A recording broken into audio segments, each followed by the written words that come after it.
Hi, Dad. Welcome back to another episode of Dave and Andy's Honest About Life. How are you doing today? I'm doing well today. Thanks, Andy. I hope you're doing as well. I am well. It's a beautiful day, another beautiful Monday, and happy to be able to spend it with you. So, I know you're someone who has always taken great pride in keeping your vehicles running. You like to get as many miles as you can out of your vehicles. And in this case, now you have a truck that has how many miles on it? 316,000 miles on it right now. And what kind of truck is it? It's a Ford F-150. It's a, Wow. it's a great it's a great vehicle. I love it, and I'll run it until the wheels fall off. And they're almost falling off now, but it's pretty amazing how that truck has performed. So Well, this you is a have a Ford commercial. I know. Let's call Ford. Send them this video. Uh, Yeah, you have a way though of getting a lot of miles out of your vehicles. It's always been the case. In the past you've had to drive a lot, so especially highway miles. So that's one thing. But for whatever reason, you're able to get a lot of miles out of your vehicles. What is your secret? the secret is something that all car dealerships and car producers tell you: maintenance.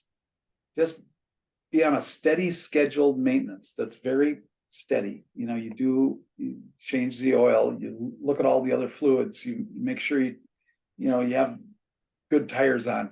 The maintenance is the main part of these vehicles lasting as long as they do. And a lot of people I know don't change the oil often enough. And believe it or not, the oil is so important. It's a lifeblood for your vehicle. And the longer that you let it stay in there, the more fibers, the metal shavings and things that get in there that cause your damage to your cylinders. And eventually, you're burning oil and the engine will die. So my dad was this way. He said, basically, and this was back when I think they were changing oil every 2,000 miles. And now it's like every 5,000.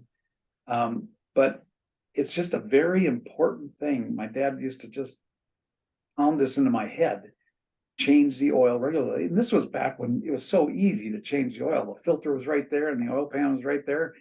It was just easy to do it.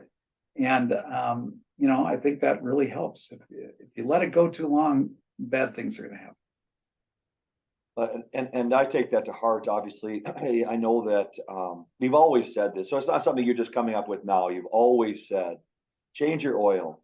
And I imagine things like changing even suspension parts like struts and shocks help the overall vehicle because to your point, if you're not replacing some of those things start to rattle in the car, the dashboard starts to shake. Well, you bring up a very good point, because the other thing that goes along with an oil change, if you bring it in, is the greasing of all the joints. And that is huge too, because those ball joints and tie rod ends and tie rods, if there's not a lot healthy amount of grease in there, they're rubbing metal on metal, and that's going to destroy it. And you see a lot of cars on the side where their tie rod broke or their ball joint fell apart. So those greasing is also important. So oil and grease. Interesting, Kind of, interesting. kind of like to grease the palms of your banker, every once in a while. Yeah, right. Just kidding. Is that's the secret? Yeah. Good. Grease his palms. See what he comes up with. Great loans. It will create a long and healthy life for you.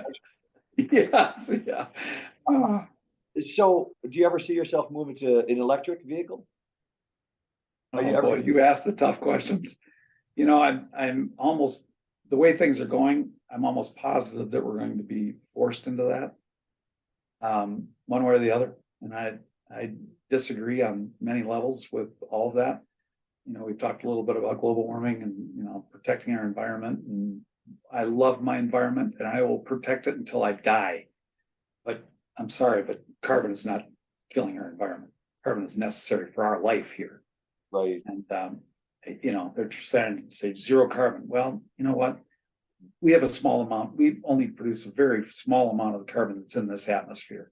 98% of it is natural. So, whatever we do is not going to matter. But it just drives me nuts. It drives me absolutely insane, because I think they're trying to get an agenda done. And, and unfortunately, we're being forced into it. Well, there's so many interesting parts of this discussion, though. The one about, like you said, about, what is the agenda? But there's also the whole, damage to the environment as we pull nickel out of the ground to support all the batteries, right? And there's also the side about the media, and who's in control in terms of politics, right? Who's making the decisions there?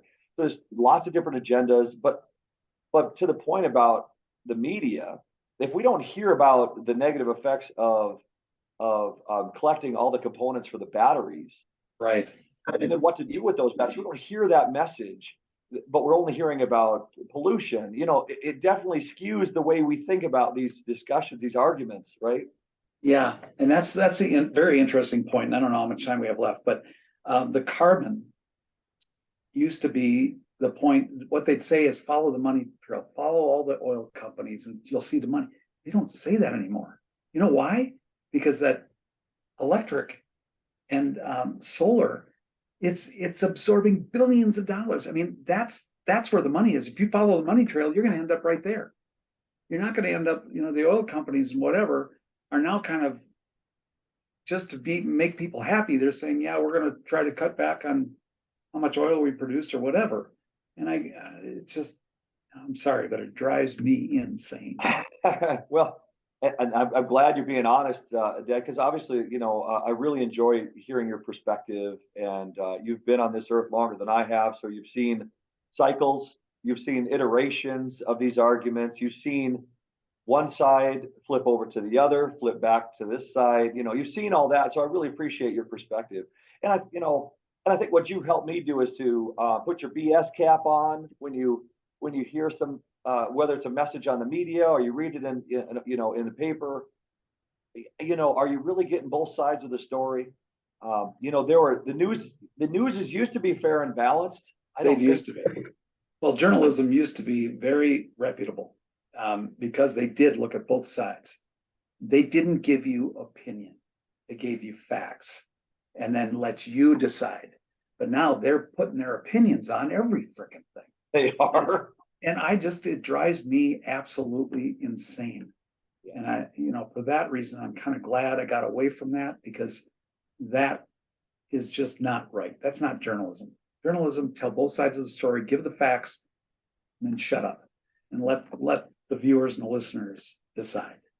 And we only have about a minute left, but and this is a really interesting topic, and I think you and I should continue this one another time. But the whole idea of where the money is leading the conversation, and in some cases, whether it's the extreme right or the extreme left, there's a lot of money on those ends, and they're finding their way back up to those who are giving us these messages, these stories. They're injecting their opinions. And it's affected, you and I have talked about this, how it's affected our thinking, and it dictates, where we go and how we get there. And it's unfortunate because you've seen a change in your lifetime, and that's a big deal. That's huge. And I have seen it change, and it's changed in a big way, and it's still changing. But yeah, I just want people to open up their minds and decide for themselves. Don't let somebody else decide for you. That's a good message. That's a good message. Well, Dad, another half an hour well spent, and maybe it's more like 45 minutes, but it goes so fast. It does. It goes so fast, and I love it, Andy. I cherish these times, Dad. Thank you so much. Love you. We'll see you soon, okay? See you soon, buddy.